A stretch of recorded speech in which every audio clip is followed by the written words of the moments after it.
Hello everyone, how are you. कैसे हैं आप सब। कल दोस्तों हम मैट्रिक्स के टाइप के बारे में बात किए थे और मैट्रिक्स के डेफिनेशन को हमने देखा था। आज आइए उसके बारे में एग्जाम्पल देखते हैं। तो एक बोर्ड पर लिखा हुआ है दोस्तों कि कंस्ट्रक्ट और 2x3 matrix whose element are given by Aij equal to 1/2 मार्ड में दिया है 5i माइनस 3j।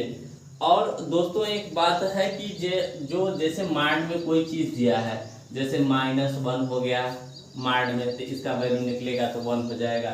और जैसे मार्ड में -5 दिया है तो इसका वैल्यू हमेशा क्या होगा, पॉजिटिव होगा। अगर 3 मार्ड में दिया है तो इसका ही 3 होगा। यानी जो मार्ड में वैल्यू है वो हमेशा क्या होगा, पॉजिटिव होगा। तो चलिए देखते हैं।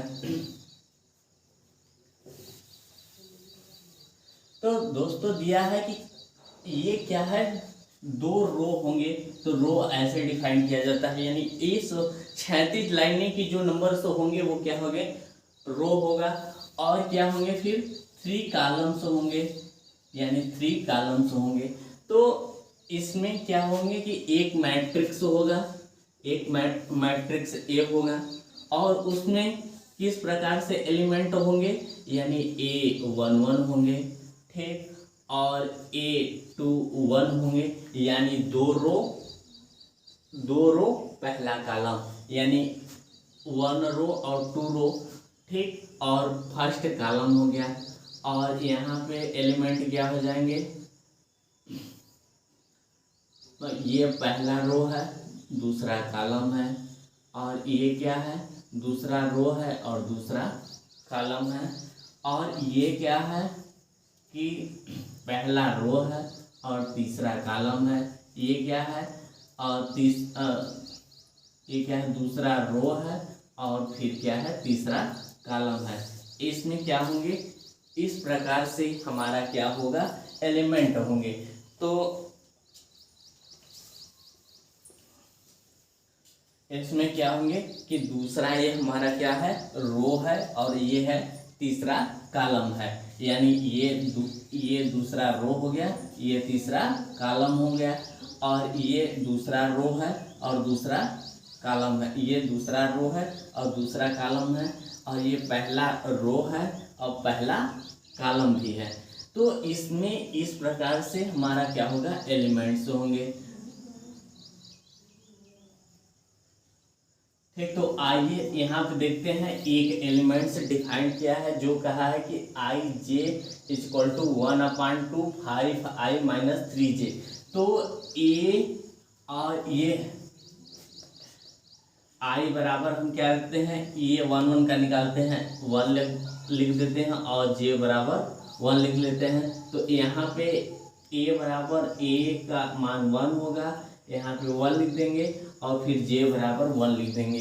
तो फिर ये क्या हो जाएगा, 1/2 मार्ड में 5, और I की जगह पर 1 लिख देते हैं, माइनस, और 3 क्रॉस J की जगह पे भी क्या लिख देते हैं, 1 लिख देते हैं। ये मार्ड हो गया हमारा, ये 1/2 5 और 5 हो जाएगा और 3 हो जाएगा। तो यहाँ 1/2 और ये मार्ड में क्या निकलेगा, 2 निकलेगा, और बाहर निकलेगा तो भी 2 क्रॉस 2 हो जाएगा। तो इसका वैल्यू कितना हो जाएगा, 1 हो जाएगा। तो A11 का वैल्यू कितना निकला, 1 निकला। और फिर इसी प्रकार से हम I बराबर 1 लिख देते हैं और J बराबर 2 लिख देते हैं। तो A12 का वैल्यू हो जाएगा 1/2 मार्ड में 5 क्रॉस 1 माइनस 3 क्रॉस 2।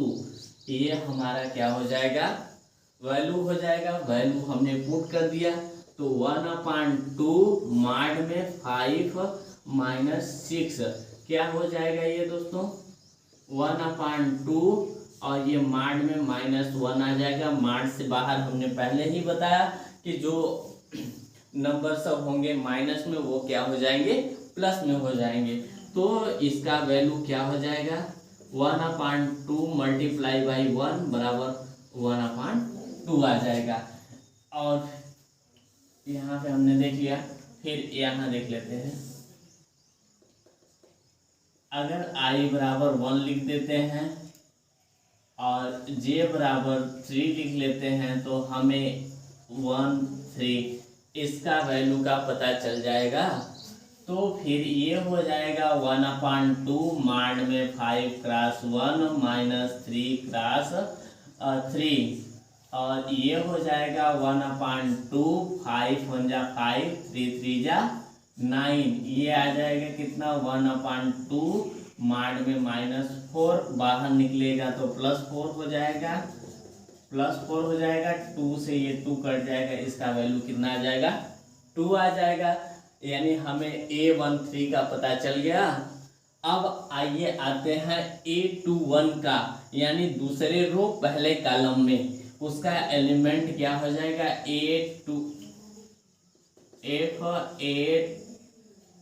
I बराबर क्या लिख लेंगे 2 और J बराबर 1। तो A21 का वैल्यू हो जाएगा क्या होगा दोस्तों 5 क्रॉस 2 माइनस 3 क्रॉस 1, इसका हो जाएगा 1/2, और ये हो जाएगा 5 2 जा 10 माइनस 3 इक्वल टू 1/2, ये आएगा कितना क्रॉस आ जाएगा +7 में आएगा तो 7/2 इसका वैल्यू हो जाएगा। और फिर यहाँ पे निकाल लेते हैं दोस्तों, इसको एक किनारे लिख देते हैं। चलिए यहीं पे निकाल लेते हैं। A22 का वैल्यू कितना हो जाएगा I बराबर 2 और J बराबर 2, ये हो जाएगा हमारा वैल्यू कितना 1/2 माड में 5 क्रॉस 1 माइनस 2 और 3 क्रॉस 2, 1/2 5 2 जा कितना हो जाएगा 10 माइनस 6, ये हो जाएगा 1/2 क्रॉस 4 का हो जाएगा वैल्यू कितना 2 हो जाएगा केवल। यहाँ 5 2 जा 10 और 3 2 जा 6, 10 में से इतना जाएगा 4 2 बचा। अब लास्ट वैल्यू कितना बचा दोस्तों A23 का यानी I बराबर 2 और J बराबर 3, इसका वैल्यू हो जाएगा दोस्तों 1/2 5 क्रॉस 2 माइनस 3 क्रॉस 3, इसका वैल्यू हो जाएगा 1/2 माइनस 5 2 जा 10 माइनस 3 3 जा 9, यानी 1/2 माड में -1, इसका आ जाएगा 1/2 और क्रॉस 1 बराबर 1/2। अब मैट्रिक्स के रूप में इसका लिखेंगे तो A इक्वल टू हमारा फाइनल आंसर मैट्रिक्स का क्या हो जाएगा A11 का हम लोगों ने वैल्यू निकाला कितना 1 है, A12 का कितना निकाला 1/2 हो गया, ठीक। और A13 का हमने क्या निकाला 2 हो गया वैल्यू। और फिर इसके बाद हम लोगों ने A21 का निकाला था कितना हो गया 7/2 हो गया। और फिर इसके बाद हम लोगों ने वैल्यू निकाला तो इसका कितना हो गया 2 हो गया 2 का। और A23 का हम लोगों ने फिर क्या निकाला 1/2 हो गया। तो ये हमारा फाइनली क्या हो गया दोस्तों आंसर हो गया। यही मैट्रिक्स हमें फाइंड करना था। तो हम लोगों ने पता क्या लगाया कि A11 का वैल्यू 1 हो गया, A12 का वैल्यू 1/2 हो गया, A13 का वैल्यू 2 हो गया, A21 का वैल्यू 7/2 हो गया, A22 का वैल्यू कितना हो गया 2 हो गया, और A23 का 1/2 हो गया। यही हमारा क्या हो गया मैट्रिक्स हो गया। तो दोस्तों हम आशा करते हैं कि ये आप लोग को समझ में आ गया होगा। तो दोस्तों ये इसी प्रकार से 1-2 एग्जाम्पल हम लिख देते हैं। आप लोग कल हमें कमेंट्स में इसका जिसका सलूशन आ जाएगा वो लिखेगा यस, और जिसका नहीं आएगा तो वो बोल देगा, तो हम फिर इसको बोर्ड पे करवा देंगे। तो लिख देते हैं दोस्तों।